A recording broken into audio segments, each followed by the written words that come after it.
Shri Venkateswara gold తాకట్టులో ఉన్న మీ బంగారాన్ని విడిపించి కొనబడును.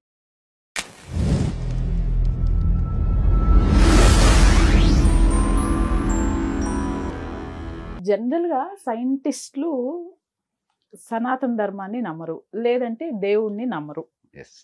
మీరేంటి రివర్స్ ఉన్నారు? లైక్ అంటే సైన్స్‌కి సనాతన ధర్మానికి సంబంధం ఉంది అని చెప్తే నేను షాక్ అయ్యాను. యెస్. ఫస్ట్ అనుకుంటా ఒక సైంటిస్ట్ నోట్లో నుంచి ఈ మాట విన్నాను నేను. ఎలా అంటారు? ఎలాగా అనంటే యాక్చువల్‌గా ఇప్పుడు మనం చూస్తున్నటువంటి సైన్స్ కాదన్నమాట. ఈ సైంటిస్టులని ఎవరైతే చెప్పుకొని వెళ్తున్నారో బేసిక్‌గా అంటే వాళ్ళు బాధపడొచ్చునేమో గానీ వాళ్ళు అసలు సైంటిస్టులే కాదు. సైన్స్ అంటే ఏంటో తెలియనటువంటి వాళ్ళు. టెక్నాలజీ అంటే టెక్ నాలెడ్జ్ అంటే టెక్నిక్ జస్ట్ ఉపాయంతోటి ఏదో తయారు చేసేసి మేమే సైంటిస్టులు అని చెప్పేసి చెప్పుకుంటున్నారు. సైంటిస్టులు అని చెప్పేసి అంటే ఫస్ట్ ఒక మాట సైన్స్ అంటే మన మన దీంట్లో కనుక సనాతన ధర్మంలో చెప్పుకున్నాం అంటే విజ్ఞానం అని చెప్పేసి అంటాం. మరి విజ్ఞానం ఉండాలంటే జ్ఞానం ద్వారా వస్తుంది. జ్ఞానం దేని ద్వారా వస్తుంది అంటే బుద్ధి ద్వారా వస్తుంది. బుద్ధున్నోడు ఈ ప్రకృతిని దీన్ని నాశనం చేయడు. అసలు అంటే వాడికి సైన్స్ తెలుస్తుంది అన్నట్టారా? ఇప్పుడు గాలిని నాశనం చేస్తున్నాడు అంటే వాడికి బుద్ధి ఉందా? నీళ్ళని నాశనం చేస్తున్నాడు అంటే బుద్ధి ఉందా? నేలని నాశనం చేస్తున్నాడు, ప్రకృతిని పాడు చేస్తున్నాడు అంటే వాడికి బుద్ధి ఉంది. అంటే వాడికి బుద్ధి లేదు కాబట్టి బుద్ధి లేని వాడికి జ్ఞానం ఉండదు, జ్ఞానం లేని వాడికి విజ్ఞానమే ఉండదు. అంటే వీళ్ళు ఒక అబద్ధమైనటువంటి దీంట్లో వెళ్తున్నారు. రియల్ సైంటిస్టులు అనేటువంటి వాళ్ళు అంటే ఏంటి ఎలా ఉంటుందంటే విజ్ఞానం అనేటువంటి సైన్స్ తెలిసిన వాడు ఎలా ఉంటుందంటే ఈ సృష్టిలో ఒక చిన్న పరమాణువుకి కూడాను అపకారం చేయకుండా ఉండేటువంటి వాడు that is science. So real science అనేటువంటి చెప్పినటువంటి కేవలం సనాతన ధర్మం. సనాతన ధర్మంలో ప్రతిదాన్ని కూడా పరమాత్మతో చూసుకుంటారు. కానీ ఏం జరిగిందంటే ఈ ఆధునిక సైన్స్ అనేటువంటిది రియల్ సైన్స్ అనేటువంటి సనాతన ధర్మాన్ని అర్థం చేసుకోలేక ఇది మనకి ఎటు అర్థం కాదు కాబట్టేసేసి దీన్ని మనం అణిచివేసేస్తే మేమేదో ఇప్పుడు సాధించేస్తాం అన్నట్లుగా వీళ్ళు ఎలా వెళ్తున్నారంటే చిన్నపిల్లని అన్నం తినమని చెప్పేసి అంటే సగం కింద వేసుకుంటాడు, సగం మీద వేసుకుంటాడు, ఇంత తింటాడు. ప్రజెంట్ వీళ్ళ యొక్క వెళ్ళేటువంటి ధోరణి అనేటువంటిది అలాగే దాన్నే వీళ్ళు సైన్స్ అని నమ్మేసుకుంటున్నారు. వాస్తవానికి వాళ్ళు సైన్స్ కాదు. అంటే నాకు తెలిసిన దాని వరకు మీరు ఎనర్జీ పైన రీసెర్చ్ చేస్తూ ఉన్నారు. ఎస్. చేస్తూ అసలు ఆధ్యాత్మికంలోకి ఎలా వచ్చారు? నేను యాక్చువల్గా ఎనర్జీ మీద అదొక సోషల్ రెస్పాన్సిబిలిటీగా ఓకే.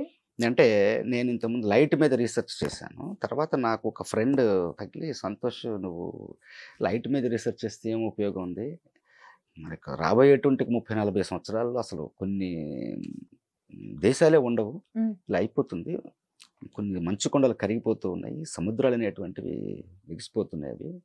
సో ఈ గ్లోబల్ వార్మింగ్ మీద రీసెర్చ్ చెయ్యి. ఎనర్జీ అనేటువంటి దాన్ని ఇప్పటిదాకా ఎవరు కొన్ని సరైన ఎనర్జీ కనుక్కోలేదు. అందరి బట్టి ఇప్పుడు సోలార్ అంటున్నారు, విండ్ మిల్ అంటున్నారు, హైడల్ టైడల్ ఇలా వెళ్తూ ఉన్నారు. కానీ ఇవేమి కూడా లైఫ్ టైం ఉండేటువంటివి కావు. ఇప్పుడు సోలార్ అంటే మనకు ఉదయం పూట ఉంటుంది, విండ్ అంటే వాతావరణాన్ని బట్టి ఉంటుంది, హైడల్ టైడల్ అంటే అది కూడా కాలాన్ని బట్టి ఉంటాయి. అలా కాదు, ఏదో ఒకటి ఉన్నది మన దీంట్లోనే ఉన్నది, దాని మీద నువ్వు ఒకసారి నువ్వు ట్రై చేసి నీ మేధాశక్తి నీ టైంని దాని మీద ఉంచమని చెప్పేసి అన్న. యాక్చువల్గా అప్పటిదాకా నాకు గోల్ అనేటువంటిది ఏది లేదు. అంటే ఒక గోల్ ఏది అనేటువంటిది అంటే నాకు ప్రపంచం కోసం ఏదో ఒకటి చేయాలి అనేటువంటిది నా లైఫ్ టైంని దానికే కేటాయించాలి. యాక్చువల్గా నాన్నగారు ఆర్మీ అనమాట. నేను అన్ఫిట్ ఫర్ ఆర్మీ, కొంచెం చిన్నప్పుడే ఇదైపోయింది. నాన్నగారు పద్దాకలు అంటుండేవాళ్ళు, అరే నువ్వు మిలిటరీ కానీ ఇట్లాంటి డిఫెన్స్ వాటికి నువ్వు వెళ్ళలేవు, నువ్వు చదువుకొని కలెక్టర్ డాక్టర్ అవ్వాలి అని చెప్పేసి అనేవారు. అయితే కలెక్టర్ డాక్టర్ అవ్వమంటే ఓకే, ప్రాబ్లం లేదు, ఇది చూపిస్తూ అనేవారు. అందరూ నన్ను కొంచెం ఎగతాళి చేసేవారు చిన్నప్పుడు అనిపించింది అలా కాదు, నేను వీళ్ళందరికంటే ఏదో గొప్ప చేయాలి అనేటువంటి. ఎప్పుడైతే నాకు ఇది తెలిసిందో ఇతను సలహా ఇచ్చినాడు, రైట్ ఇప్పుడు నాకు ఒక గోల్ దొరికింది, నా లైఫ్ టైం దీనికే పెట్టేస్తాను అనుకున్నాను. అప్పటి నుంచి రీసెర్చ్ చేస్తూ ఉంటే ఎన్నో బుక్స్ చదివాను, ఎక్కడ నాకు ఒక క్లారిటీ రాలేదు. అటువంటి ఒక లైఫ్ టైం ఉండేటువంటిది ఎప్పుడు కూడా ఉండేటువంటిది లభ్యం ఉండేటువంటి ఒక ఎనర్జీ ఏంటి అనేటువంటిది ఇక్కడ దొరకపోయేటప్పటికి అప్పుడు నేను భగవంతుడికి ఏమైనా తెలుసునేమో అనేటువంటిది అలా వెళ్తే వివిధ గ్రంథాలు చదివాను. కొన్ని అంటే మనకి తెలిసినటువంటివి అసలు అది ఫేక్, పద్ధతి పాడలేనటువంటివి అనమాట. ఏదో ఇలా అంటే ఒకటి అవి చదివాను, అన్నీ చదివి ఉండే. తర్వాత వచ్చిన తర్వాత సనాతనంలో నాకు ఫస్ట్ వర్డ్ ఆది పరాశక్తి. శక్తి అనేటువంటి వర్డ్ మన వాళ్ళు వాడున్నారు. అది నేను ఎక్కడో వెతుకుతూ ఉన్నాను. ఎనర్జీ అనేటువంటిది నేను ఏ ఎనర్జీ కోసం అయితే నేను చేస్తూ ఉన్నానో, ఆ ఎనర్జీని డివోషన్‌లో చెప్పడం జరిగింది. ఇది రియల్‌గా నేను వాడుకోగలనా లేదా? మన అవసరాలకి. ఇప్పుడు ఫోసిల్ ఫ్యూల్స్, పెట్రోల్, డీజిల్ లేదా ఇలా అంటూ ఉన్నారు కదా! ఇప్పుడు ఈ ఎనర్జీని వాడుకోవచ్చా లేదా? ఏదో ఉంది ఇందులో మర్మం అని అప్పుడు సనాతన ధర్మం మీద రీసెర్చ్ చేయడం మొదలుపెట్టాను. ఓకే. అంటే ఎనర్జీ రీసెర్చ్ చేస్తూ సనాతన ధర్మం మీద రీసెర్చ్ చేస్తే వెళుతూ ఉన్న కొద్దీ అంతా సైన్స్ అనేటువంటిదే తెలుస్తుంది. అంటే సనాతన ధర్మం అనేటువంటిది అదేదో మాయలు, మంత్రాలు లేదంటే అభూత కల్పన అనేటువంటిది కానే కాదు. ఇది సృష్టికి సంబంధించిన ఎంటైర్ సైన్స్. ఒక మాటలో చెప్పాలంటే ఇప్పుడు వీళ్ళు ఎవరైతే ఉన్నారో మన ఎడారి సైంటిస్టులు అంటాను నేను వాళ్ళని నేను. ఓకే. అంటే నేను చేయలేను, నా వల్ల కాదని ఒప్పుకోరు. మనకి ఒక సామెత ఒకటి ఉంది, తానవ్వక నొప్పించక తప్పించి తిరుగువాడు ధన్యుడు సుమతి అని అంటారు చూసారండి. అలాగే వాళ్ళు ఒక మాట అంటారు, there is only a father of science but there is no any master of science అంటారు. అంటే మేము మాస్టర్లం కాలేము అని వాళ్ళు చెప్పుకోలేక అసలు ఎవరు అవ్వలేడనేటువంటిది తేల్చేసేసారు. చెప్తున్నాను కదండి, వాళ్ళకి సైన్స్ తెలియదు. But we have a master. మనకి మాస్టర్ ఉన్నాడు. That is Sri Krishna Bhagwan. He is the master. అంటే సృష్టి గురించి సృష్టికే తెలుసు, నేనేంటి అనేటువంటి సృష్టికే తెలుసు. దాని గురించి వీళ్ళు తెలుసుకోలేరు. ఆ సృష్టి చేతనే చెప్పబడినటువంటి ధర్మం దట్ ఈస్ సనాతన ధర్మం. ఓకే. ఇది అది అనంత కాలంలో ఎప్పటి నుంచో ఉన్నటువంటిది. అంటే ఎన్ని లక్షల కోట్ల సంవత్సరాల క్రితం. కానీ వీళ్ళకి తెలిసినటువంటిది 1300 కోట్ల సంవత్సరాలు మన విశ్వం అనేటువంటిది. మనం ఉంటుంది ఒక చిన్న విశ్వం. ఇది బ్రహ్మాండం అన్నారు. అండము అని చెప్పేసి అనేటువంటిది అంటే గోళం అనేటువంటిది అది.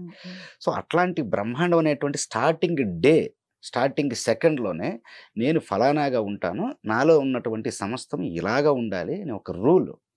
జస్ట్ లైక్ మనం ఒక ఫ్రిడ్జ్ కొంటాము, టీవీ కొంటాము, లేదంటే ఇంకోటి కొంటాము, దానికి ఒక యూజర్ మాన్యువల్ ఇస్తారు డెఫినెట్గా. దీన్ని ఇలా వాడాలి, ఇలాగనే వాడాలి. ఎప్పుడైనా అది సమ్ ప్రాబ్లం అనేటువంటిది వచ్చిందంటే కూడా సర్వీస్ మాన్యువల్ కూడా ఇస్తారు. సో ఆ యూజర్ మాన్యువల్ అండ్ సర్వీస్ మాన్యువలే ఈ సనాతన ధర్మం. అంటే సృష్టి ధర్మం. అంటే సృష్టి ఇలా ఉంటుంది, అంటే ఈ పక్షి ఇలాగనే ఉండాలి, ఈ జంతువు ఇలాగనే ఉండాలి, ఈ రాయి ఇలాగనే ఉండాలి, ఇది మనిషి వీడు ఇలానే ఉండాలి, వీడి సమాజం అనేటువంటిది ఇలా ఉండాలి. సామాజిక ధర్మం అంటే సృష్టి ధర్మము, సామాజిక ధర్మం అనేటువంటిది, మానవ ధర్మం అనేటువంటిది, స్వధర్మం అనేటువంటిది, ఈ నాలుగిటిని కూడా కలిపి ఈ సృష్టి చెప్పింది. ఈ సృష్టి ఎలా చెప్తుంది అనంటే ఈ సృష్టి ఒక జీవి. అది వీళ్ళకి తెలియదు. ఈ సృష్టి అని అంటే వీళ్ళతో రాళ్ళు, రప్పలు, కొండలు, గుట్టలు, లేదా గ్రహాలు, నక్షత్రాలు, గ్యాలక్సీలు ఉన్నాయి, అసలు ఇది ఏంటి అని అంటారు. కానీ ఇదే ఒక జీవి అనేటువంటిది తెలియజేసేటువంటి సనాతన ధర్మం. అంటే ఈ సృష్టియే పరమాత్ముడు అనేటువంటి. సో పరమాత్ముడికి తెలిసినటువంటి జ్ఞానము సామాన్య మనిషికి ఎక్కడ తెలుస్తుంది? So this is the end of the science, the eternal science. ఇది సైన్స్ అంటే.